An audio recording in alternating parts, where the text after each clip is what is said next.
भूतिया ट्रेन की रहस्यमयी कहानी। यह कहानी एक सुनसान इलाके की है जहां एक पुरानी ट्रेन स्टेशन स्थित थी। यह स्टेशन अब काम नहीं करता था, लेकिन बहुत समय पहले यहां से ट्रेनें गुजरा करती थी।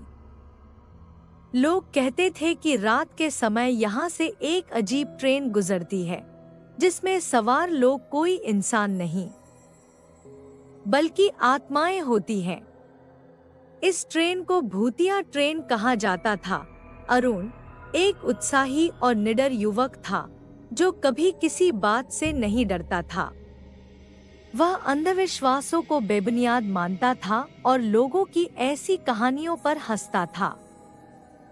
एक दिन उसने अपने दोस्तों के साथ स्टेशन पर रात बिताने की योजना बनाई, ताकि वह साबित कर सके कि यह सब बस एक कहानी है और कोई भूतिया ट्रेन नहीं होती। रात के समय अरुण और उसके 3 दोस्त स्टेशन पर पहुंच गए। स्टेशन बहुत ही सुनसान था।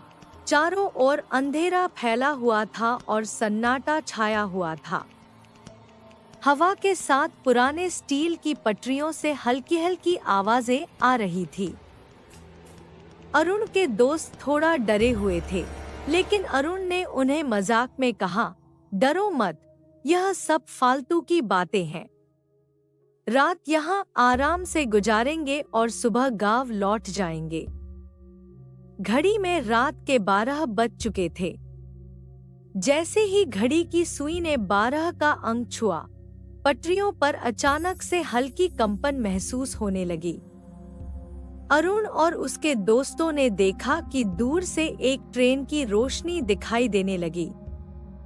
यह वही समय था जब गांव के लोग भूतिया ट्रेन के गुजरने की बात करते थे।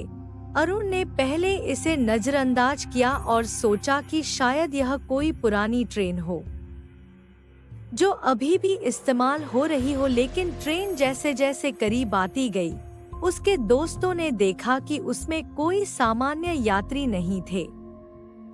ट्रेन के डिब्बों में बैठे लोग सादी सफेद कपड़ों में थे। उनके चेहरे धुंधले और अजीब से थे। उनकी आंखें खाली और डरावनी थी। ट्रेन बिना किसी आवाज के पटरियों पर तेजी से दौड़ रही थी। अरुण अब भी इसे सच मानने को तैयार नहीं था, लेकिन उसके दोस्तों की हालत खराब हो गई। उन्होंने अरुण से कहा, चलो यहाँ से, यह ट्रेन सामान्य नहीं है।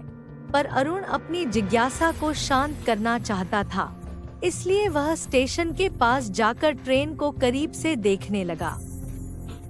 जब ट्रेन बिल्कुल उसके पास आई, तो अचानक उसके दरवाजे अपने आप खुल गए। दरवाजे के पीछे एक लंबा काला आदमी खड़ा था, जिसका चेहरा बहुत भयानक था। उसकी आंखें लाल चमक रही थी और उसके होठों पर एक खौफनाक मुस्कान थी। उसने अरुण की तरफ इशारा किया, जैसे उसे बुला रहा हो। अरुण को महसूस हुआ कि उसके पैर जमीन में जकड़ गए हैं। वह भागने की कोशिश कर रहा था, लेकिन उसका शरीर पूरी तरह से जड़ हो गया था। ट्रेन के अंदर से अजीब सी आवाजें आ रही थी, जैसे कोई अरुण को पुकार रहा हो। अरुण के दोस्तों ने जैसे तैसे हिम्मत जुटाई और उसे वहां से खींचकर दूर ले गए। ट्रेन धीरे धीरे स्टेशन से गुजर गई और उसके जाते ही वातावरण में अजीब शांति छा गई। अरुण अब भी डर के मारे कांप रहा था। उसके दोस्तों ने देखा कि अरुण की कलाई पर गहरे निशान थे, जैसे किसी ने उसे कसकर पकड़ा हो। सुबह होने पर अरुण ने अपने दोस्तों से कहा, यह सब क्या था? वह ट्रेन, वह आदमी, मैंने महसूस किया कि वह मुझे खींचने की कोशिश कर रहा था। उसके दोस्त भी सदमे में थे।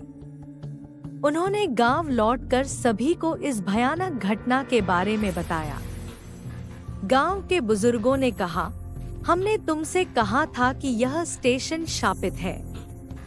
कई साल पहले एक ट्रेन दुर्घटनाग्रस्त हो गई थी, जिसमें सैकड़ों लोग मारे गए थे। वहीं आत्माएं आज भी उस ट्रेन में सवार होकर स्टेशन पर आती हैं। अरुण और उसके दोस्त अब भी उस रात को कभी नहीं भूल पाए। उन्होंने कसम खाई कि अब कभी भी उस स्टेशन की ओर रुख नहीं करेंगे। लेकिन जो कुछ भी हुआ, उसने अरुण के दिल में हमेशा के लिए एक डर पैदा कर दिया।